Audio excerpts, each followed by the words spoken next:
I remember going to Aldi and you put the quarter in the cart, and I would leave the quarter in the cart on Wednesdays, only on Wednesdays. And I was so proud of myself because I was giving it to someone, the next person. And at some point I was like, this is so scary. Like, this is scarcity mindset. You could give more. But I remember like the times that I would walk up to a cart and there's a quarter in there and I'm like, yes, like this is awesome. So like we're talking 25 cents. Okay.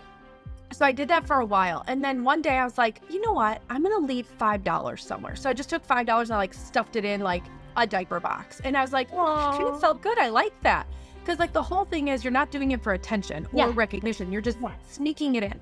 And I was like, I kind of like that. So then I started buying gift cards and, handing them to the person behind me and all that kind of stuff. So when it comes to money mindset, it's okay if you start with a quarter at Aldi. If that's all you feel you can afford, that's okay, because it's and picking the pennies up off the ground. Okay. That is another thing. Like, God is giving you free money. You better pick that up. Even if it's a dirty penny, wash your hands. Okay. But when it comes to people that have like a small or scarce money mindset, you have to understand that if you are a good person and you have more money, you're going to do more good. Yes. If you are a bad person and you get more money, you're still going to be a bad person.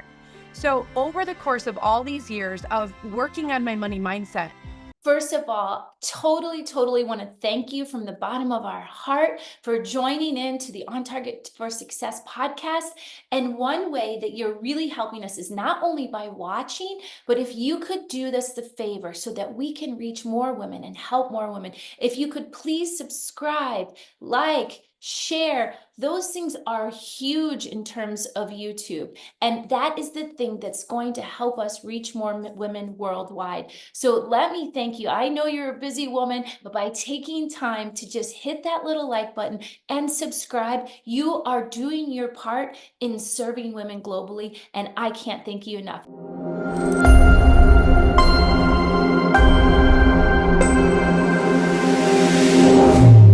Welcome to the On Target for Success podcast, and I am so excited as your host, Amy Emmy, today to have on another great Amy. And Miss Amy Dequaine, she is gonna blow your mind today. She teaches us, among other things, being an amazing entrepreneur, how to have, what'd you say, peace in the chaos? What is it that you're like organized chaos. Okay, organized chaos. Because I'm like, that's the story of my life. I was thinking, if you want to go big, there's gonna be those times when you're not in balance, right? But you guys, give her a big shout out, because there's just no accident that you're tuned in to this podcast today. That I know, like Amy and I were just talking about our faith and how we know God has a hand in everything. So we know that you're here because you're asking for solutions. You're asking for answers. And it is our intention deep within our heart to serve, that today you find what it is that you've been searching. In some way, you're reminded that you are beautiful, that you're incredible, that you're important, and that you have gifts that are ready to go to the next level to serve. So, Miss Amy, thank you so much for joining me today. Yes, I'm so excited to be here. Oh, well, I know you're going to blow our listeners' minds, and let's just go back a little bit. Can you go back to what we were just talking about earlier when you were saying, do you have faith, or what did you say? Do you believe in religion? Are you religious? I'm not sure if you're faith-based. Yeah, absolutely. So, but it was really sweet because you said, tell us about your prayer that got you here. Because I think that sometimes people wonder if their prayers are being answered quick enough, right? Yes. So not to get too far into that, I'm very new to faith. And I am someone that was always raised to just do. You keep doing it. You're in control. You'll make things happen.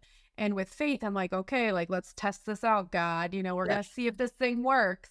And so I'm very skeptical about everything in life. It's just who I am until it's proven true.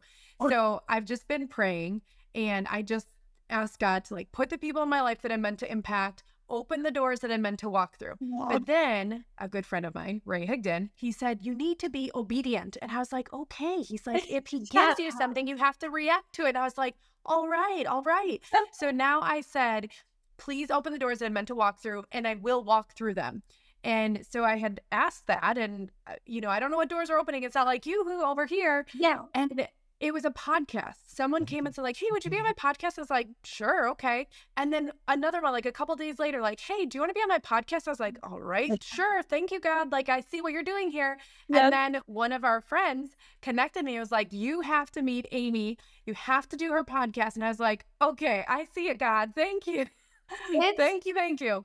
So yeah, I'm just being obedient, which is not like me. I'm not a very obedient person. I like to go with my own path and walk my own way, but I'm doing it and I'm being obedient, and it has been just amazing. I'm meeting the most amazing people, learning from others and helping others. So yeah, that's my little short story. Oh, but it's such an inspirational story for people that doubt. We all have those moments like, are you listening? And then I'm thinking, oh, am I listening? Well, of course God's listening, but am I listening? Maybe it's coming more subtly, or it's like, am I being obedient? I like that wording. Shout out to Ray. That's so cute. Yeah. How we really are. Life is so beautiful. The more you travel, the more you realize how much you have in common, right? Important. And so a quick question. Besides having like really a cool name, I love how like just your tagline and everything about your website. But what inspired you to create Changing Ways with Amy? So I created this about 5 years ago, and what I realized is we are in control of our life. As much as we don't think we are, we are. How you react to things, how you act in things, how you show up, it's all you. And I was just sharing in a private group that nothing changes if nothing changes. And like, that's such a weird saying, like, well, duh. But like, no, nothing will change if you don't change. So I, had like these different taglines, like, what's going to bring people to me? And I'm like, no, we just need to change our ways. And so that's where it came from, Changing Ways with Amy. And it's not just like a one thing, right? It's just all your ways. If you don't like something, I don't care what it is, finance, the 5 F's, right? Faith, family, finance, fun, fitness. If you don't like one of those, you have to change. It's not just going to change for you. Right? So that's where it came from. It was like, you know what, this is like a whole life thing, and we're just going to change our ways. So, oh my goodness, I love that. And I always like the 3 or the 5 or that's the piece. I want to back people and be like, okay, Amy, tell me those again. That was good. Faith, family, fitness, finance, fitness, fun. Oh, I love that. I never heard that. The 5 F's. Okay, those are good F's to say. They are. Those are real good F's.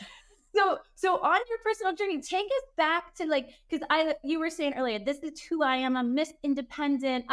This whole faith journey is new. So take us back to like little Amy. Amy, tell us a little bit like who, like it, because I still see us like all as 5-year-old, even though the numbers change each year. I'm like, aren't we just really kids who want to have fun? So we try to find that business that brings us fun, to get paid for what we love to do, to make the impact for what we love to do.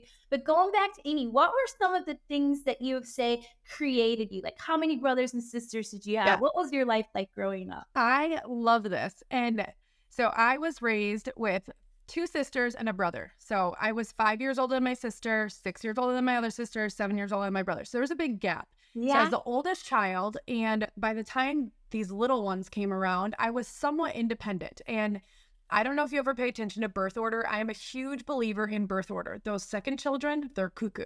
They're crazy kids, okay? But the oldest child typically is the most independent. And even whether there's like a gap or not, I have 3 boys and there's a gap there too. Aww. So the oldest is just independent. So I've always been a very independent kid, very easygoing. I always just I remember I would just get home from school, get my homework done as fast as possible. And then I'd like sit at the window waiting for my dad to come home so we'd go outside and play. So like that is like what I just love to do. But when you go back to like the little Amy, I was always a banker. I like would go anywhere, you know how like people play like mom or they play teacher. I was always the banker. I would like ask my grandma for like old checks, so I could like write checks out, and I got like a cash banker. Yeah. Oh, money. I said banker. I was like, banker, that's your nickname. Banker. That's the banker. Chicago. Let me hear you say banker. Banker. I was a banker. So I've always just loved money. Like ever since I was a little kid, And even as I was growing up, I have like, my siblings were very bougie. Like let's say we all get $100 to go shopping. They'd get like one shirt. I'd go to like Kohl's and get like 5 outfits. Yeah. So always just been so money conscious. Wow. And that's just like, I felt like I've always been a little different than everyone. Like, Yeah. you know, in your middle age years, like the preteens, Yeah. you know, I always had money. My friends didn't have money. And then when I was driving, people like couldn't go anywhere because they didn't have gas money, but I had money because I was just such a saver. So the little Amy was very independent and just loved money. And what did you do to earn your money? everything. Okay. If I could, so I would mow my grandma's lawn. I would shovel snow. I would work side jobs with my dad. So I did tile for like most of my childhood. And then even in college, I'd come back on breaks and I would go lay tile with my dad. Like that was what I would do. That's babysat.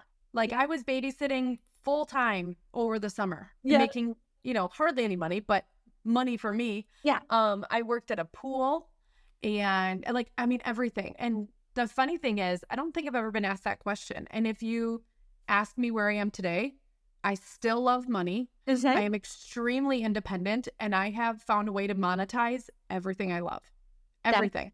It is a gift. You know, we were just rereading in my book club. I have a women's book club in the morning, a woo-woo book club. So like we all get up at 7 because I love learning. So I'm like, to hold me accountable, because I'd have like 3 books started and not ever finish them. I'm like, I got to start a book club. Like, so being resourceful, right? Holding me accountable. Yeah. If you lead it, you got to show up. Yeah. But we're rereading The Secret. Like I haven't read that book for years. And the funny thing was just around that today, it was like, I think it was Bob Proctor saying it, where, you know, think about the people that are really wealthy, right? What do they think about most of the time? And you just hit on it, they're like money. And then they lose it all. Well, because they took their attention off of it, or they let the fear creep in, right? And then they think about it again, and then they get it all back. And I always say, where focus goes, energy flows and results show. It's the archery in me. But I was like, you know, you just hit on, and like you're hearing that again. It's like, where you see and what you want, you will attract it, because you'll then start to see it if your awareness is for it. And I'm laughing too, because like I grew up in Illinois, same with you, and that's what we did, right? In the summers we would cut grass, in the winters we shovel snow.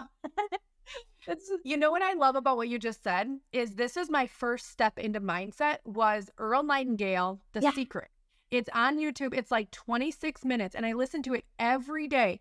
Really? That monotone voice for 26 minutes, okay? And I have ADHD. We don't sit down for that long.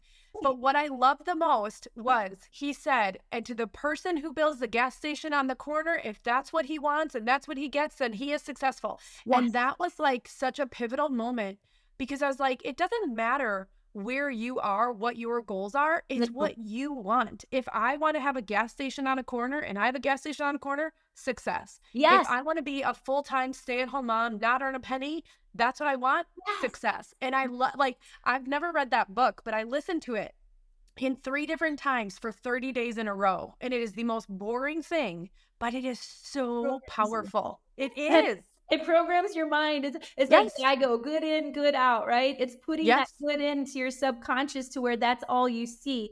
And it's so powerful. I love him. He was like one of my first like intros into the motivational people. There's some really, but you will even attract your teachers, right, Aim? And I that's when we called it On Target for Success. And we said, all right, what kind of podcast do we want to create? We want to create a podcast for women to empower them to start their own business, or if they have their own business, to share it, to grow, to encourage others. Because it's not always, you know, a lot of people look at you when you say, I want to start my own business, when they're comfortable. Like, what are you, crazy? Just get a job. Why would you go through all of that? And to hear you share, like, how did you get into like that, what was like in your personal journey? It sounds like you were always a hustler, but then how did you step into the next level? Like, what was your intro? Besides your dad doing tile, that's pretty cool. And he had a tile business, so you could see that. But like becoming that next level entrepreneur. So I was working full time and downtown Chicago. My husband works nights. So like we were not seeing each other. I usually had to have my grandma come over and stay with the kids, because I wouldn't be home in time because I'd be stuck in traffic and he had to leave for work. So it was just, But you know what? We were doing the do. You had to work, right? Yeah, And that was the jobs that we had. So in May of 2017, my cousin passed away. He was 36 years old and passed away when he was on vacation in Florida with his family. And I was like, oh my gosh, like this is terrible. And I was very close with my cousin. But what happened is it wasn't quite that moment that changed everything for me. It was, I was at work when I found out. My other cousin called and she's like, hey, John passed away. I was like, what? And I had to go up to my boss's office and ask to leave. And I was like, my cousin just died. Like, I shouldn't have to ask to leave. I shouldn't feel stuck or worried like that he's going to tell me no. Yeah. So between May and November, I was like, I got to do something. Like, this life isn't like the best life for me. And I wasn't happy. I wasn't thriving. If I were to die the next day, I would have been sad because like all we were doing is working, driving, sleeping, eating, nothing, you know, like not making memories. And there's nothing wrong with working, right? We all have to work. Again, coming back to money. We need money, but there's a way to work and thrive. Yes. And so over the course of those couple months, I was like, I got to figure something out.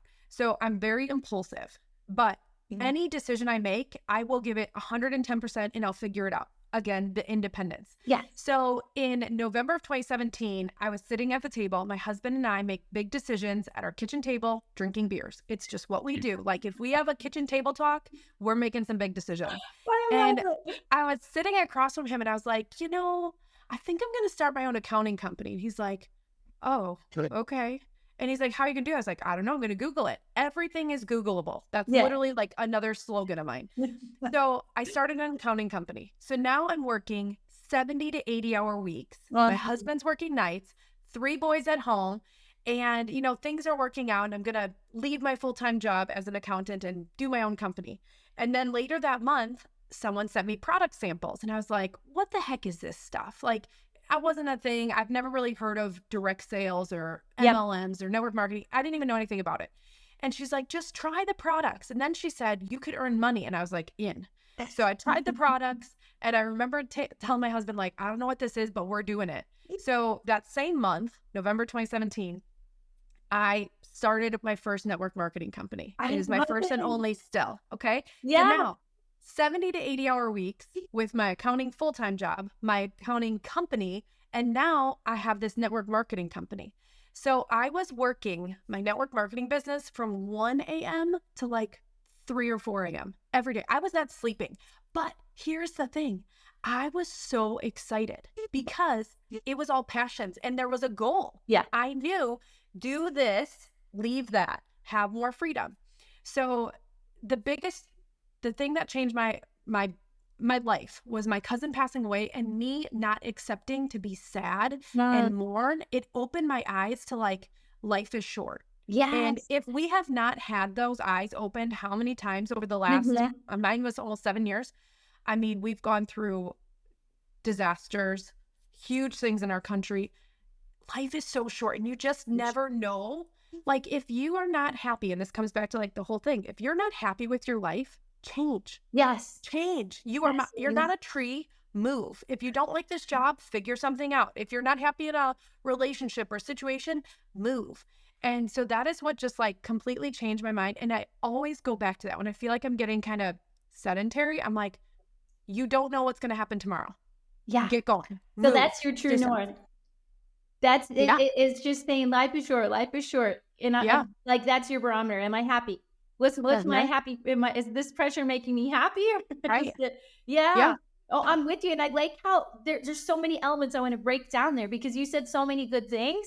Like going back to working like 100 hours a week because it was a short-term sacrifice for a long-term gain. And a lot of the entrepreneurs are like, well, I thought entrepreneurship would be easier. I'm like, it is because it's your passion. So you're excited and you get the direct results of your input. You're not helping somebody else realize their dream. However, yes, anything that you want to, like, you're going to trade time, you know, for a goal. You just have to. And so make sure that you're trading that time for something that you're enjoying. And I love how you said I had these the 2 passions, right? It was you liked the accounting, the one was paying the bills, and the second one you were starting to grow, and then the third one you were growing too. And what did you learn, like that stick-to-itiveness? What did you learn, like going on such little sleep because people are like, oh, if I don't get my 8 hours, they're so filled with these limiting beliefs that I'd like Yeah. you to touch in on that. Yeah. So like you said earlier, some people don't understand it. And when I was at the point where I was leaving my full-time job, Yeah. people were like, what are you doing? You're being stupid. So part of me, again, the independent and stubbornness is I won't fail. I will Yes. not fail. Yeah. So that was number one, was like, I made this decision. I'm going to figure it out. Yeah. But it came back to like, when I wasn't sleeping, I was so excited. Like, you know how people say like, oh, I can't wait, it's Friday. Oh, it's Monday. I was like, I can't wait to get home, like get through the 8-hour job, do the kid thing, do the own, my own accounting thing, do my network marketing thing. There was truly a passion there. And it's not all sunshine and rainbows, right? Like being your own boss is really hard because you don't have a boss. You don't have a deadline. With my accounting company, I have clients, but like, I'm still their boss. Like I could be like, I don't like you, goodbye. And I could leave them, but they can leave me too. Yeah. So it's just been so interesting to figure out truly what you have within you. Everything I do, this is not who I thought I was. Like, you hear it was money. It was 100% money. If you tell me I can earn money, I'm in. But I remember like, especially with the network marketing, which has then completely turned into changing ways with Amy, but they're like, you could go on trips. I'm like, I don't have time to go on trips. I don't want to be away from my kids. You could help people. I'm like, I don't need to help people. They can help themselves. Oh, there's such good products. I'm like, nobody cares about that stuff. Like I truly only wanted money. Yeah. And that's what got me going. And it's still to this day, 7 years later, I'm still very money driven. Yeah. But I know you can't make money if you don't help people. And when you help people, you make money. And then it's even better when you can help people make money too. Oh, it is so good. That's why I love what we do. I love teaching women how to take their business and scale it, or how to start a business just from their wisdom. And I'm like, wow. Then you get to see them, like you're cheering for them because you get to see them grow and see they're so proud of themselves in ways they never even knew. Just like you're saying, Amy, like you didn't know, you knew you're independent, but how many times have you surprised yourself because you said yes. And that's so, I love that you're being so honest about your driving force, right? That money was your driving force, because a lot of the clients that I have to teach them that money is okay. Like, how do you help people that have those limiting money beliefs? Because it was even me. Like when I first had my archery business and I was making more money than I ever had, but I was doing what I loved. So I kind of felt guilty, like getting paid for it. And the priest actually at our church, he was like, Amy, he's like, God, how do they build the church? You have to buy materials. You can donate it if you don't love it. If you don't want to do something, give it to the church. We were just laughing, but he's like, money's just that energy, the way God blesses you to be a steward of different things. And then I could wrap my mind that I didn't feel guilty, but I had to work around that belief that, like, oh, wow, I never made so much money. And then once you get past it. So I'm curious to hear, like, what do you tell your people that you're coaching? Because do you run into those type of women and people? Yeah, especially with my team, with my coaching clients, it is very money driven too, because you want results and money at work. But with my team, especially, I attract a lot of people who are helpers. They're naturally, like, if you know the color personalities, they're naturally yellows. Yeah. So they just want to help. They don't want any money. They just want to help. But I tell them, and again, this goes back to our good friend, Ray Higdon. Yeah.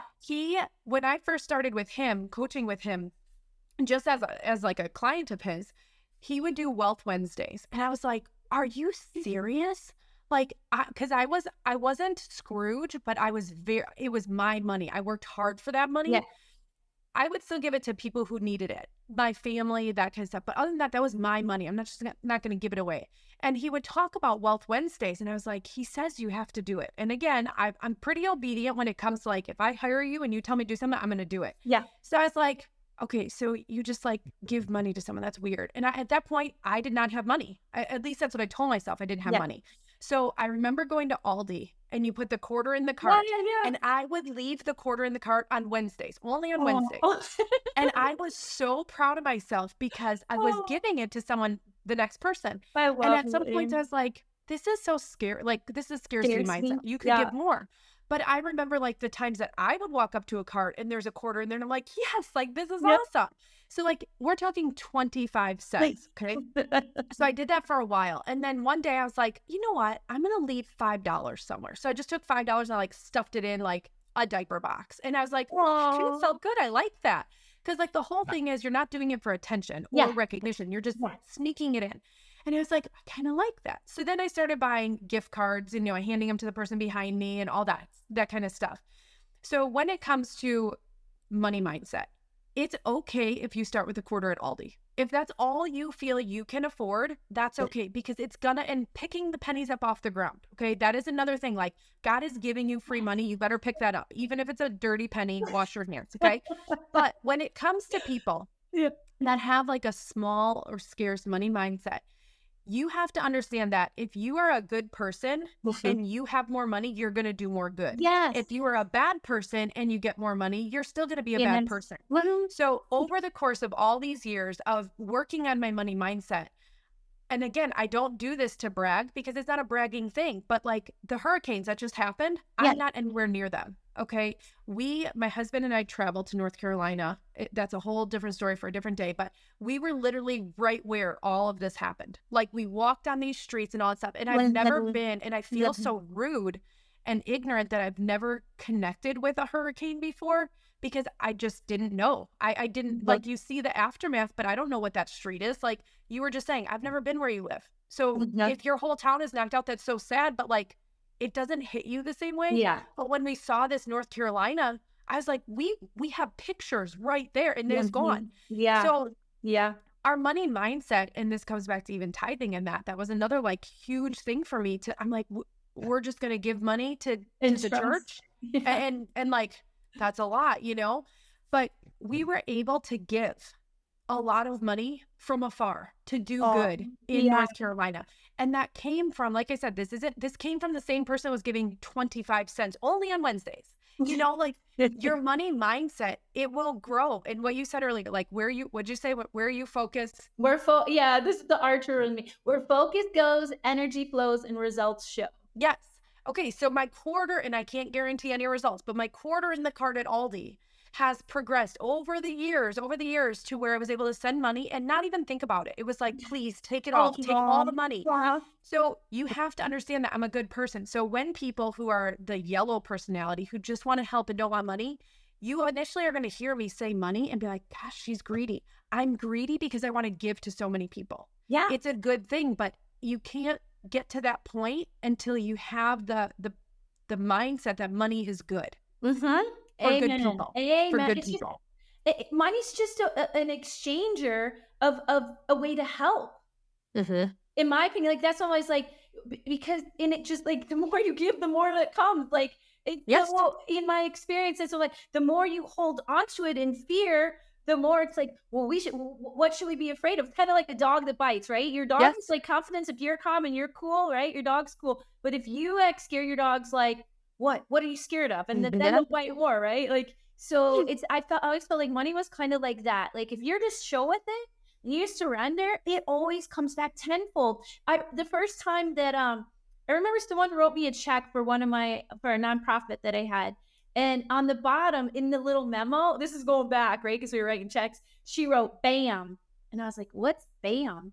She's like, blessings and more. Every time I give out money, I say, thank you, God, I am blessed and more. So whenever I bless someone, I'm always like, bam. And I was like, I love that. I love that. So now it's kind of that thing like bam. And it is so fun. I love Aldi and I love still doing that. Yeah. And it does come back. Well, and so, but now that's really good. So you're training them. So how do you train them to ask for money? Like, how do you, when you have these helpers, right? What do you find is the greatest mindset or belief that they have, why it's difficult for them to ask for money?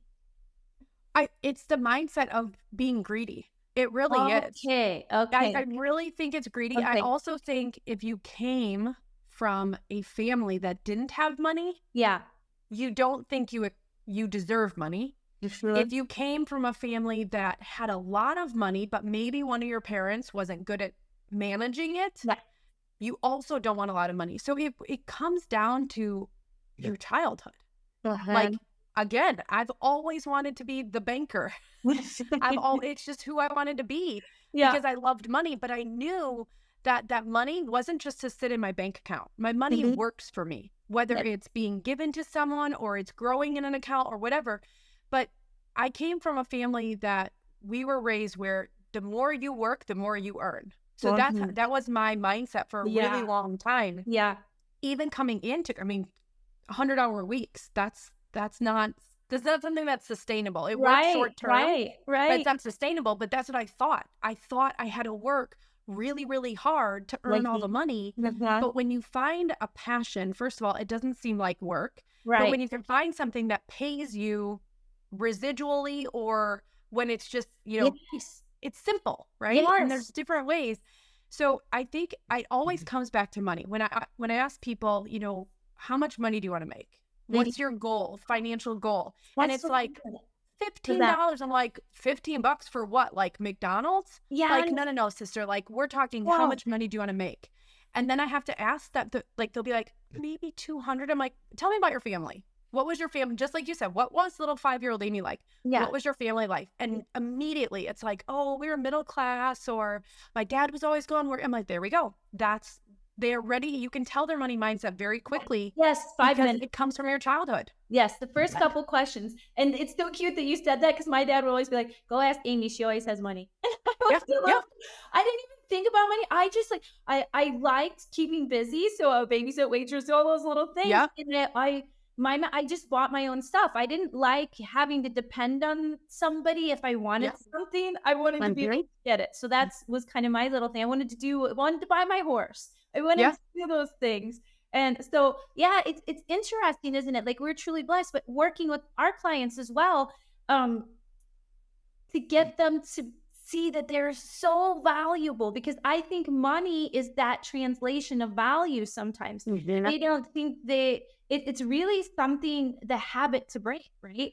Because I believe, like my friend Amy says, you were born valuable. And money is just like, tell me, what is the definition of money? What is Amy's definition of money?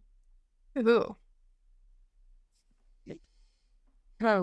Money is an object that can help you create your pathway to your dream life. Okay. Yeah, I always think of it as like a tool. Like you were saying earlier, like that. Like, it's like a hammer, right? Yeah. It can do good or it can kill someone.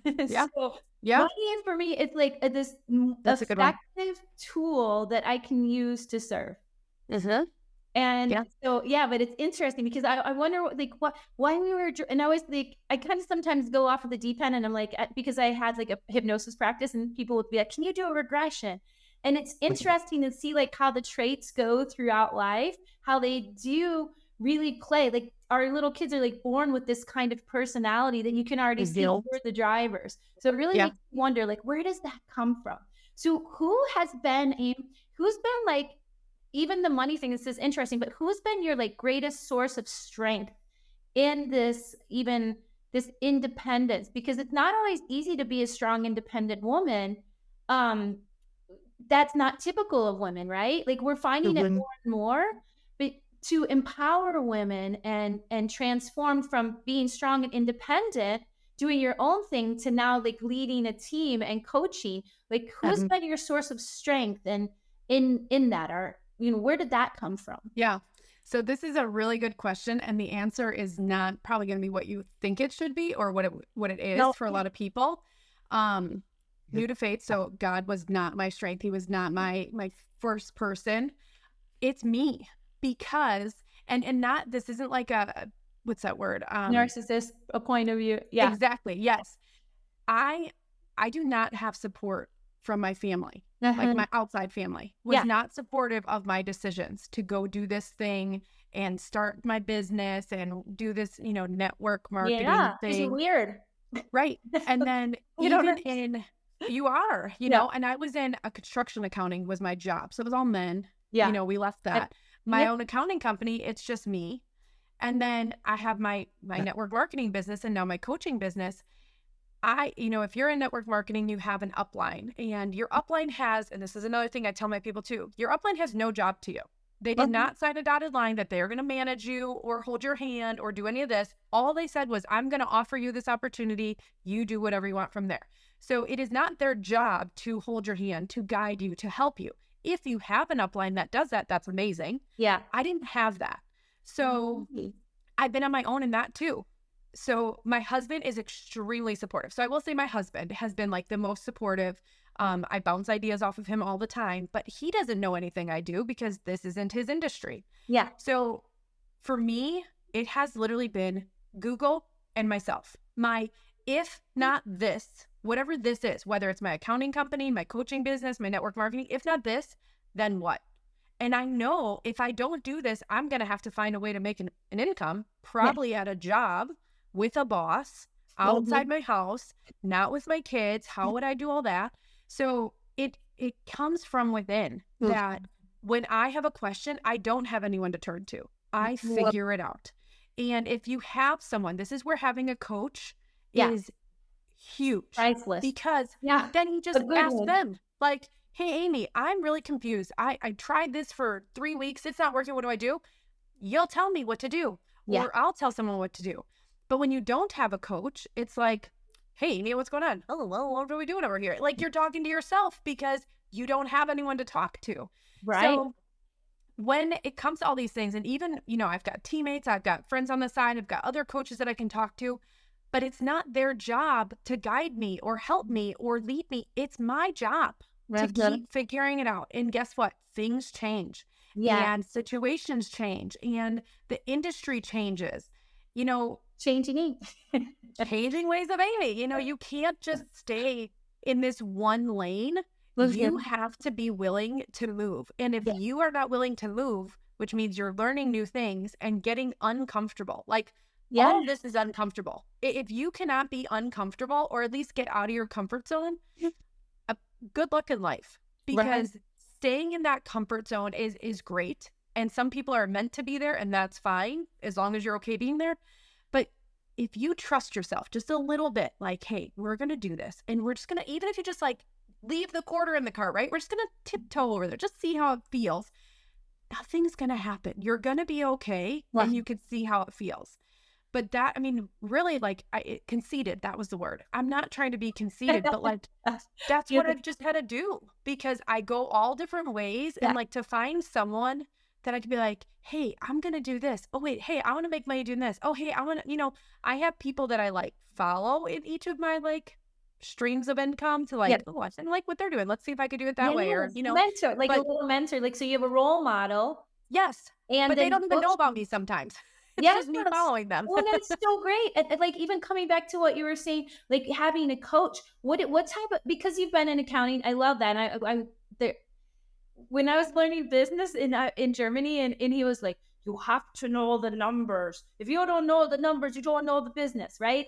Then it was so like abstract for me at that time. Then you learned marketing, but I had to like learn all the accounting numbers. And I had so much respect for the art of accounting, because it's not just like the balancing, but learning how to expense the things within the rules and how the rules change. And so there's so much, like, that's such a creative mind. I always found accounting to be so creative. And so that you pick the two important things, because if you know accounting, you can grow anything. But then you pick direct sales, which I also love, especially for people that have never been in business. They have a system for you that's already figured out that you can stick to. And then if you would add a coach on that to save you the time, what has been your greatest benefit in hiring coaches that you would say, like, how, because you can't, it's hard sometimes to monetize. I've spent $500,000 over my lifetime with coaches and courses and things like that. And people are like, what? I'm like, yeah, but what it's earned me and the time savings and but so what for you, it's time? For time, for sure. I am that's like another one of my little taglines is like, I wanted more with my family, more memories, more time, more money, more was like my thing.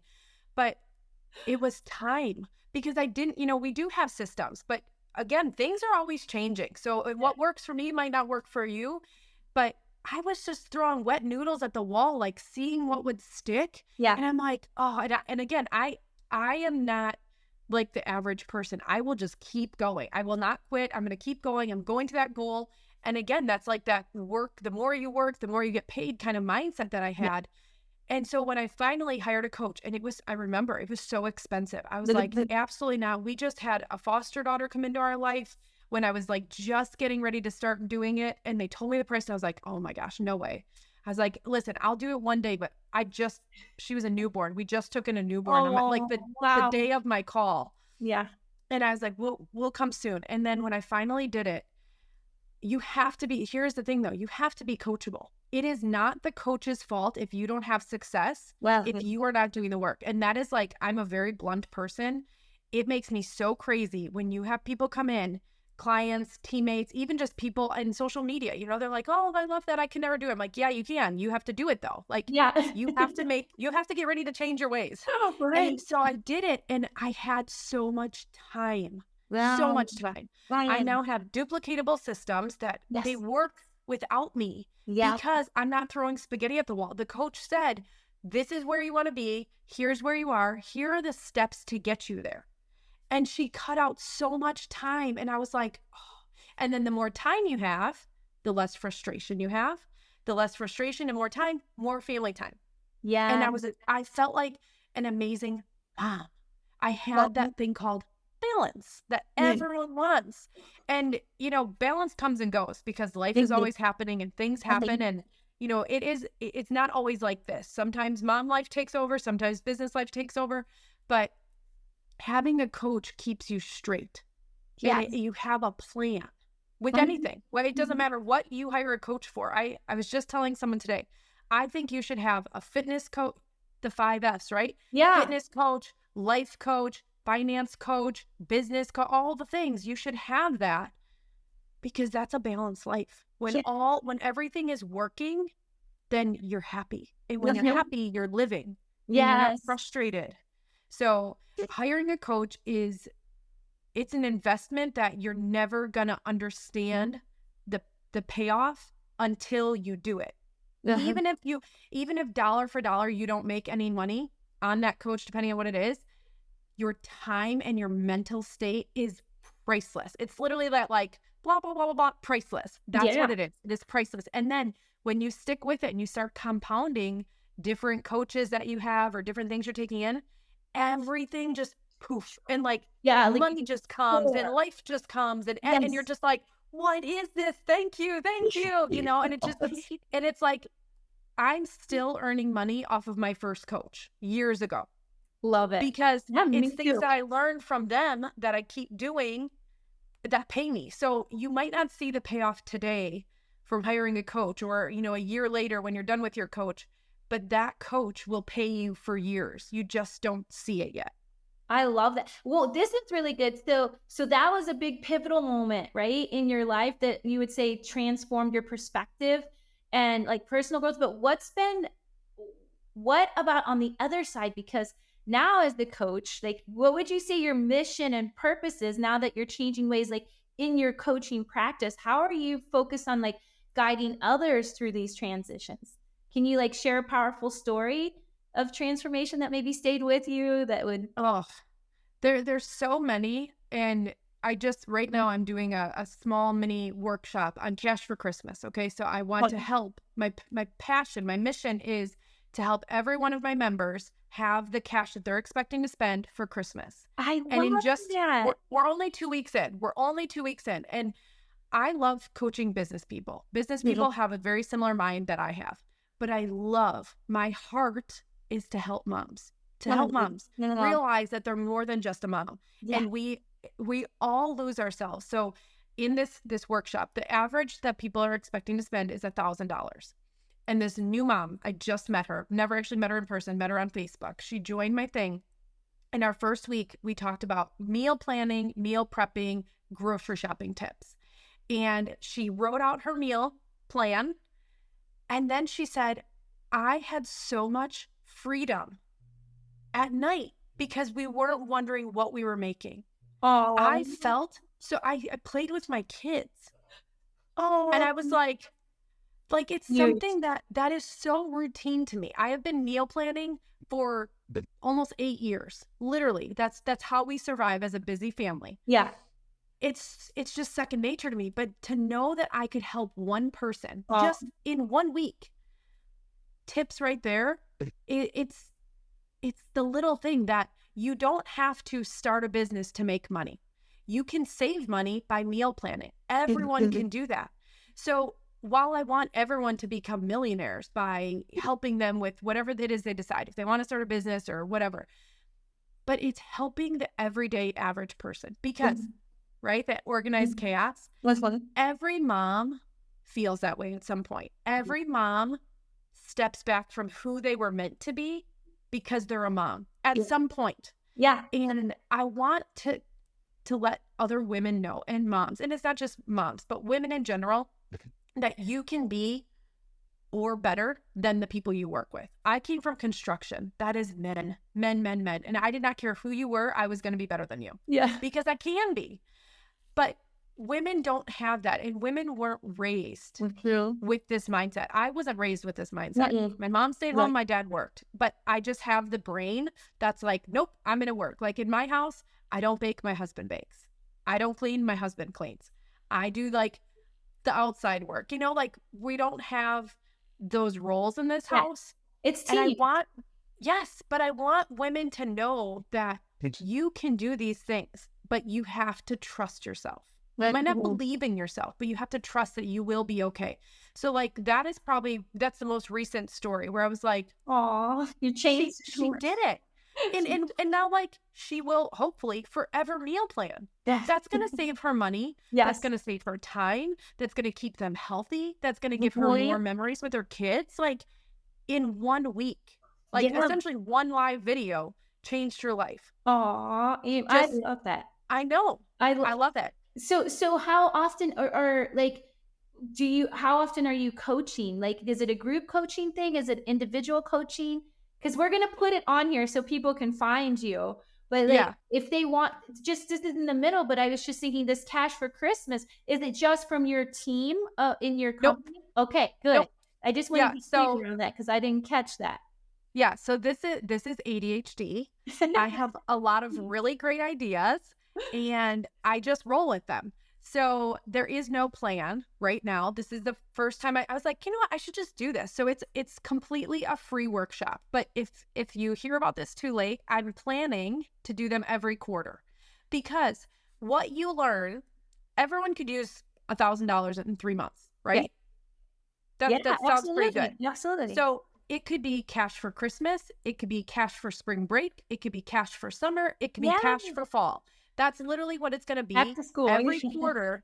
And it's the same things. What I've been doing for all these years. You go grocery shopping, whether you Instacart it or you order meal, like these are all things that people can learn from. So this time, because I'm on the wall and just doing whatever, I'm not charging for it. I do have personalized coaching that I do one-on-one, and it's more life coaching. If you have a business, we'll talk about business. If you're just like, dude, I am lost in motherhood, help me, I'll help you with that. Like, I just want to empower people. It's not just women, it is people. Yeah. So the Cash for Christmas, it is in a private group on Facebook. I do one live. So every Tuesday we change the topics. And then, so this week it was a little tough. It was a little hard on them because they're not all showing up. And it comes back to, and literally like what I'm saying to you is what I said on this call. And it's like, you have to be willing to change your ways. If you do not want to change your ways and you couldn't afford Christmas last year, you're not going to afford Christmas this year. If you follow these things, and I'm not like some expert, I am literally just a mom that didn't want to be broke anymore. So I found ways to save money or earn money or cut corners here and there, and I just share it. I share my knowledge with everyone. And so that's what it is. It's once a week I do lives, and then every day I make a post, giving them some tips about it. And I'm excited. You've been doing it though for over 5 years, right? Yeah. So 10,000 hours, you're an expert. So you are an expert at it. So I would beg to differ. I would upgrade you because you've done it over and over again.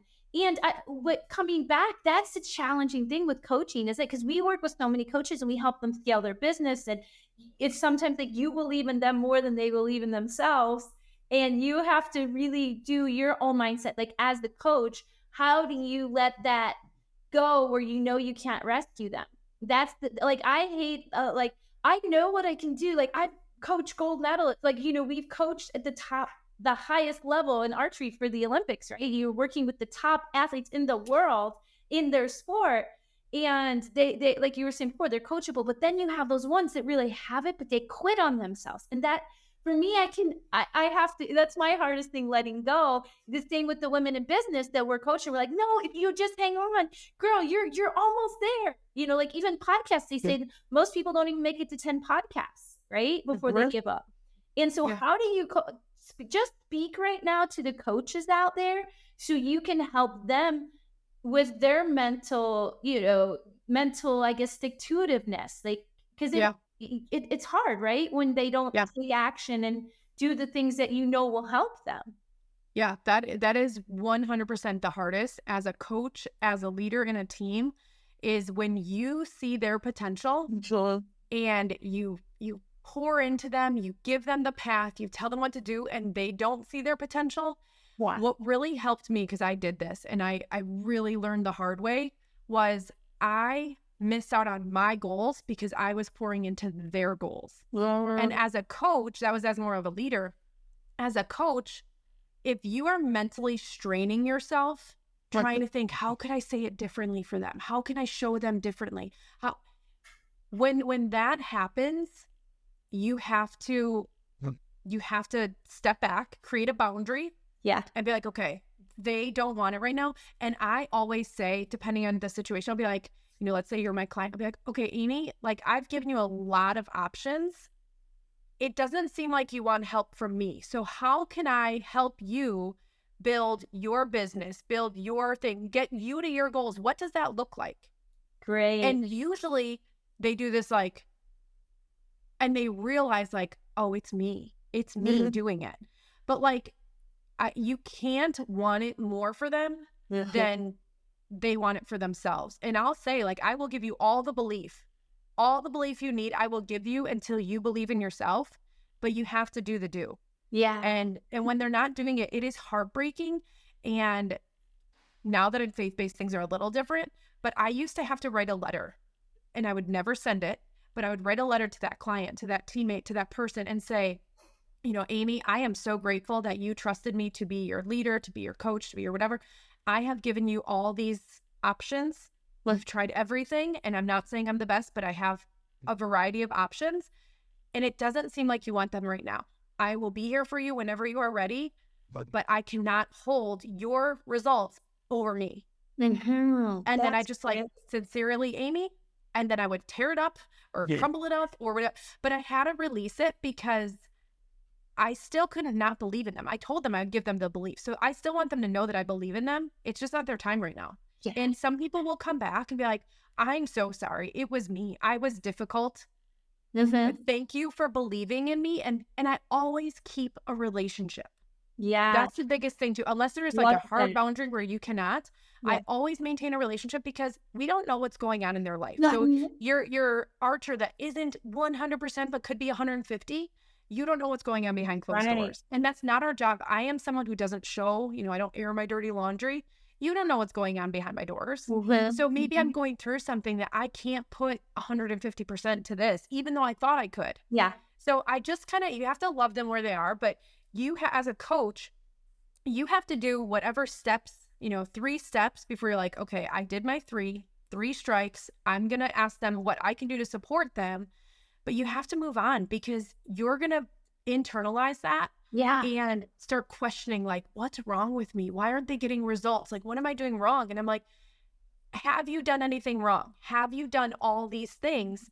Have you given them all the options? They don't want it. You can't want it more than them. And it's heartbreaking, but that's great, Aim. That is such great advice because there are so many beautiful coaches out there and they care so much and they love and believe. And I've seen them quit because they felt like failed, but they didn't do anything wrong. Like, no, you can't quit. You haven't reached, you're doing it right. It is even like, that's the same thing in sales, right? Like you can want it for people. You can know how to get them to the next level. You can, and they have to be the right people in the right place at the right time. I love what you're saying.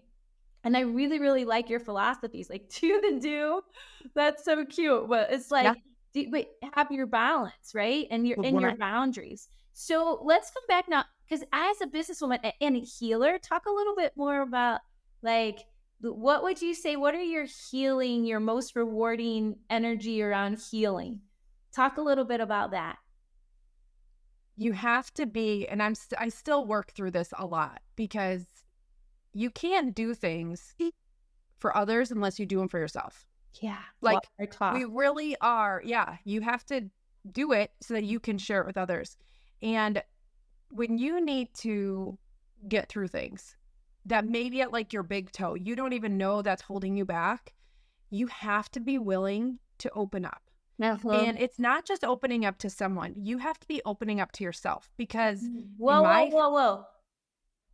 Back that up. That was good. Say that again. To open up to others, you have to be willing to open up to yourself. Talk about And that is really scary. So I thought I was open to the people I was working with. I had a life coach, I had a future life coach, I have a therapist, and I was doing the 5-second, no, what is the high five? The high five habit by Mel Robbins. Have you done that yet? No, what's that? So essentially every morning you just high five yourself in the mirre. But you don't like do it like this. You literally have to look at yourself and high five yourself. And I was like, oh, I could do this. Well, sure. I was reading her book. I'll do it. And the first day I was like, okay. And then the second day I did it a little slower. And I'm telling you, Amy, I looked into my eyes that day. And I realized that even though I say the things and I do the things and I can preach the things, my eyes knew that I wasn't telling the full truth, because I was still holding back.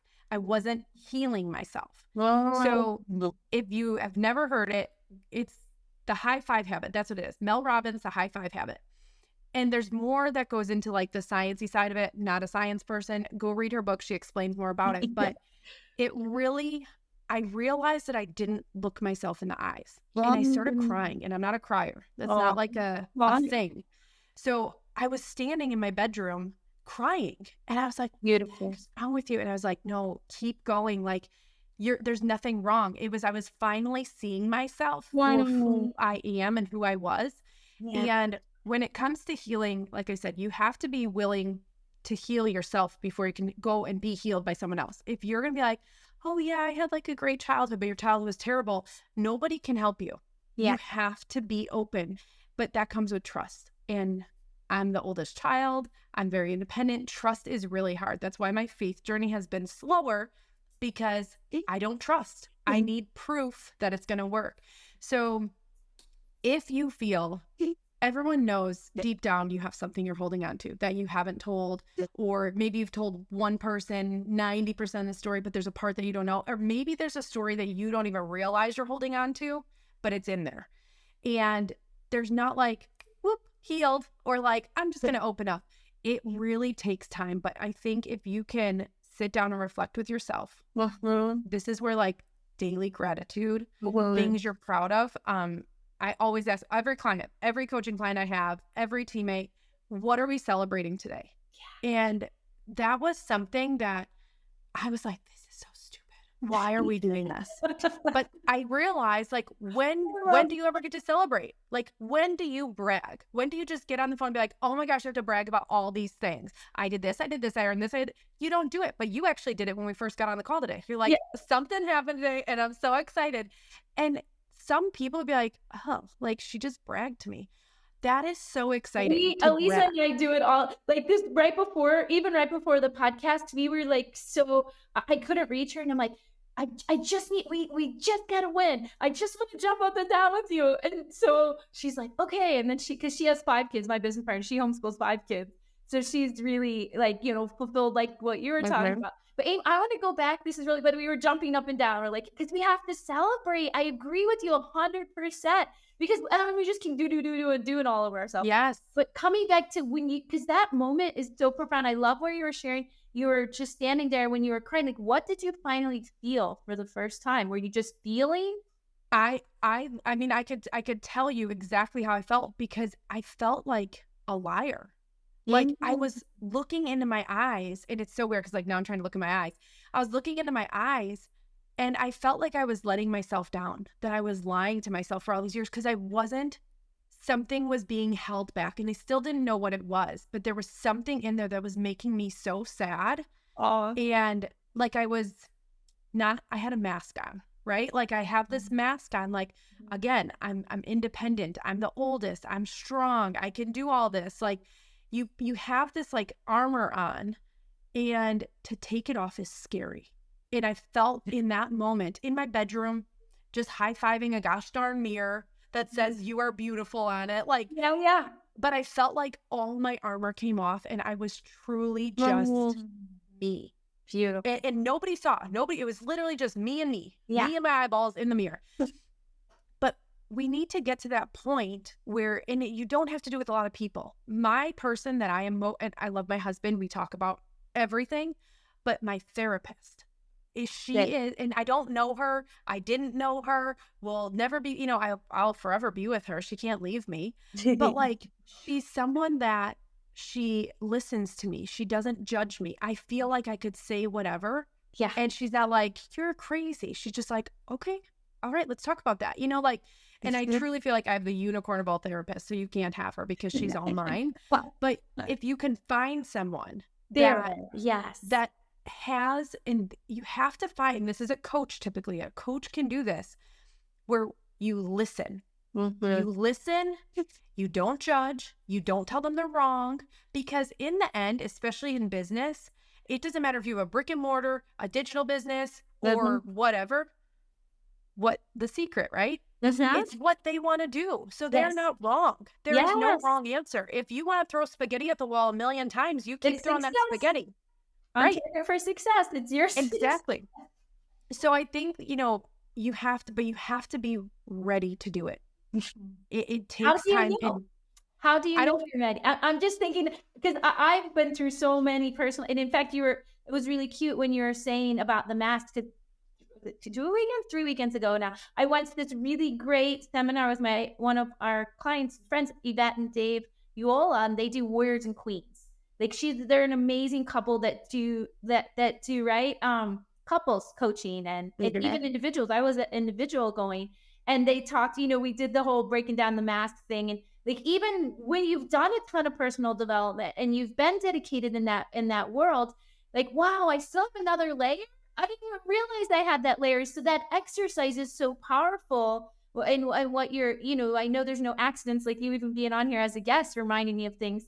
So coming back to that, like, thank you for being so vulnerable and sharing, like, wow, that really, how do you know you were ready? Right? Like, how would we? I think it's part of your journey. You're never, for anything in life, you're never ready. It's not like, oh, you're ready to get married now. Like, oops, you're ready to have a baby. Like you always, oh, you're ready to start that business. But I think what you just said, it made me think of this. If you could put a mask on and no one knew who you were, and you could go and talk to one person who would not judge you, never will know who you are. If you feel you could do that and you have something to say to them, you're close. Because it's just finding that person. We all have a secret or something that you're like, oh, I just wish I could tell someone, but you don't know that person that you could tell. And that's the thing. So if you feel you could put a mask over your head, nobody would know, find someone you trust, or find a stranger that you don't know. And if you could speak it out loud, heal. That is like step one, is like, you're getting close, but you're so worried about being judged. I love it. And this is so funny because in the Catholic Church, we go to confession, right? And everybody would be like, I know my friends that weren't Catholic, because I didn't grow up going to confession. I didn't do that till later in life. And I'm like, no, it was like, for me, that therapist, because the priest is not judging you. He's like, it helps you. For me, it was like, I just said it out loud, exactly what you were saying. I'm in the confessional. I just said it out loud. And you hear yourself say it. And then he's like, and have you forgiven yourself? Because God's forgiven you. And I was like, wow. And I think the thing with that is it's like a scheduled thing, right? Like, you're going to go to confessional that day or whatever. So coming from like a coach, if you feel like, okay, I need to go to the next level, but stuff is holding me back, set a date. Like, I am huge on dates. Yeah. So like, let's say November 15th, that's literally 1 month from now. On November 15th, I am going to high five myself, and we're going to look into the eyes and see what happens. But like, set a date for those things, because if not, guess what? You're not going to be ready in November, not going to be ready November 15th. You're not going to be ready in December, because stuff is always going to happen. But if you are ready to change your ways, make a date. It doesn't have to be tomorrow. That's a month. A month is a really long time to like sit, but it gives you time to think like, okay, I've got a month. Like, what do I feel like I'm holding back? What am I hiding? And then find that person. It could be me. I'm sure you would be the person. Like, just share it, because you are going to feel so much lighter getting that off. Yeah. Yeah, I love it. Such good stuff, girl. Like, such good advice to give someone, like, if they're stuck or they're lost or, they're unsure where to begin. I love the date and how you do that. And like, do you have, like, I love having accountability buddies, right? Like having that other top performer, because I'm always like, link up with somebody that has the same dreams and goals as you do, so you can help hold each other and help grow each other. Like, I have a 6 o'clock call, I have a 7 o'clock call. I have those like calls in place. And it really like sets my morning out so good. Do you have some kind of routine so like you ensure that, you're hitting your goals, or like what's your kind of, I'm curious what Amy's morning routine is like. Well, so I've tried for years to have that miracle morning, the 5 a.m., wake up, do all this. And because I heard, right? I'm someone that wants to learn. I'm going to figure it out myself. So I went and found books, and they're talking about, this is what you do. This is what you do. And if you remember earlier, I was saying that I would stay up until 3, 4 a.m. working a business. Well, you can't stay up till 4 a.m. and wake up at 5 a.m. and have your morning routine. So as my life kind of kept progressing and things changed, I would try and wake up early. My kids were early risers. So then what I was noticing, and this might go against every coach, so if you are not liking this, just hear me out, okay? Because we all tell people you have to have a morning routine. You got to get it done in the morning. You have to trust you. You have to know what works for you. I was forcing this morning routine for months. And you know what I was doing? I was getting mad at my kids. I was frustrated with myself because it wouldn't work. I'm getting up at 5 and I'm doing this, and then the kid wakes up and now I can't do that. And it threw my whole day off. And I was like, okay, this does not work. So then I started an evening routine. Like, okay, my kids, pretty much when they went to bed, they were in bed. So you go have your miracle morning. I'm having my 9 p.m. nighttime. And my husband works nights. So like, nights are okay with me. I'm still a night owl, and I would get my stuff done at night. But then I started getting tired.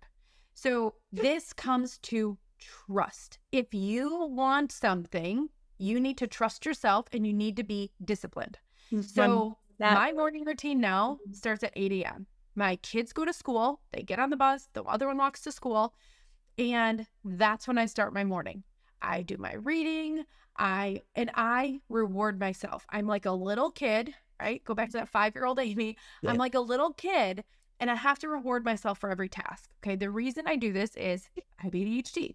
So if I am almost done with my water and I'm just about to finish this, now I go fill my water up. Now the sink is dirty. Now I'm cleaning the sink. It doesn't work. So I have to habit stack, and I have to reward myself, especially tasks I don't want to do. So like, once you do this task, then you can scroll on TikTok. Once you do this task, and I have timers, a 5-minute timer and a 15-minute timer. Oh my gosh, I have the one, I put it on Amy's favorite things on my website, because we did this live like a couple weeks ago. Like, I do the 25 on, 5 off, 25 on. Let's keep going. Yeah, it's okay though. You need that, So I have an iPhone. If you go to this is like a ninja tip, okay? If you have an iPhone, I'm sure Samsungs do it too, but if you go to your notes section, you can create like a checklist that you do every day. And then you add, there's bubbles. So at the bottom, it's like a bubble, a check mark. Guess what I do? I check off my bubbles every day. And then at nighttime, right, my 9 p.m., I look and I'm like, oh my gosh, I didn't do this. I go get it done because I'm disciplined. Those are things that are going to build my business, that are going to support my future. Yeah. And then you just uncheck them all. It's so satisfying at nighttime, like, yes, I did it. And you go to bed. And then the next morning, there they are, all unchecked. So that is what is so huge for me. I have to have checklists and I have to know what I'm doing, but you have to know why you're doing it. If I have this checklist of 5 things and 3 of them I don't really want to do, but they're getting me to my future self, my future goals, I'm going to get them done. Because if I don't do them, right, if not this, then what? If I don't do these, then what? Then I don't make an impact. Then I don't make an income. Then I don't help others. Well, great. Now I have to go find a job. Wow. I love that. I love that. I love that. I love that. We do similar things. It's inspiring to hear it from you. And I know people are going, oh, they're hanging. They want to come work with you now. It's just like lighting fires. It's so good. So, man, you've got so many good nuggets, girl. You're so inspirational. And thank you for your willingness to just go there with us and to be so open and so sharing. Right now, though, I'm thinking, okay, what's the one golden nugget? If you could leave the audience and all our beautiful listeners, all our beautiful girls and guys out there with one life-changing practice, like you've given us a lot of them, but that one, the high five and all, is there any above all else that would change their lives, right? That you're like, this is the one that you must do. Yeah. You know what it is? What? Pick one thing to do each day and do it. Love it. What happens? So let's just say it's laundry. And let's not get crazy. Folding the laundry. Okay. We're just going to fold the laundry today. But if you pick that one thing, whether you like doing it or you don't like doing it, you pick that one thing to get done that day and you do it, that immediately takes you from like, oh my gosh, I said I was going to do this and I did it. Yes. And then you celebrate. We don't want to do too many things, right? But then celebrate and even reward yourself. So then the next day you pick one thing. It could be there have been days, super vulnerable. Just get out of bed. Yes. Just get out of bed.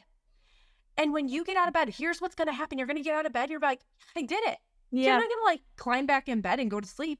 It's going to keep going. It immediately takes your mindset to oh, I did it. The more you can do little things, okay? And if you have never done this, write out your daily must-dos. You get out of bed. Yeah. Right? You can even put your shoes on or put clothes on, brush your teeth, go to the bathroom, take a shower, make your drink. If you do all these, and I don't like calling them petty, but all these petty things that you already do, you're going to realize how much you do each day. Yes. And come the end of the day, you're like, okay, I actually do a lot of stuff. You're productive. Especially as moms. We are I didn't do anything today. I'm like, but did you sit down? So much. Because I guarantee you did a whole bunch. Yeah. So and that is, I really think the life-changing thing is pick one thing each day and do it. Love that. I love that. Then you feel that sense of accomplishment and the 5-minute rule. I was going through this decluttering process and it was just set the timer for 5 minutes. And then you want to keep going because it feels so good that you're on it. This is so good. Okay. So one more thing. What legacy do you hope Changing Ways with Amy will leave behind, both for you personally and for the countless lives that you've touched? I want people to know that there's more to life. No. Just in general, there is more. Whatever more you want, there is more to life than, I always say, the hamster wheel. Yes. We all get stuck on the hamster wheel. There is more to life. And I want people to be like, she helped me have more. Yes. Yeah. Okay. Now coming back here. What's one question that you ask yourself regularly that keeps you on target for success in your personal life and business? Am I happy today? Nice. I guess we could say, am I proud of myself today? That's probably a good one. Good stuff. Wow. Well, Aim, thank you. My bucket is just overflowing here with goodness. What is one thing, as we're leaving right now, what do you want people to come to they come to your website? How can, I just give us all your stuff and we'll make sure it's on here. Yeah. So my website right now is literally just recipes. It's just I loaded with recipes. I was trying to figure out. It's just loaded with recipes. Find me on social media. I'm on Facebook, Instagram, and TikTok as just Amy Dequaine. So AMYDEQUAINE. That's the best place. It's where I am all the time. Is social media. My website is just recipes. Go there for recipes. Yeah, changing ways with Amy. I want to make the meal prepping and all the good stuff, girl. I cannot thank you enough. And you guys know, you remember to like, share, subscribe, tune in, and aim. It's been amazing. Yes, amazing, thank you. Amy. Thank you. Amy's. Oh, it's so yummy with the Amy's. On Target for Success podcast empowers women by sharing real, raw, and inspiring stories of perseverance, transformation, and achievement.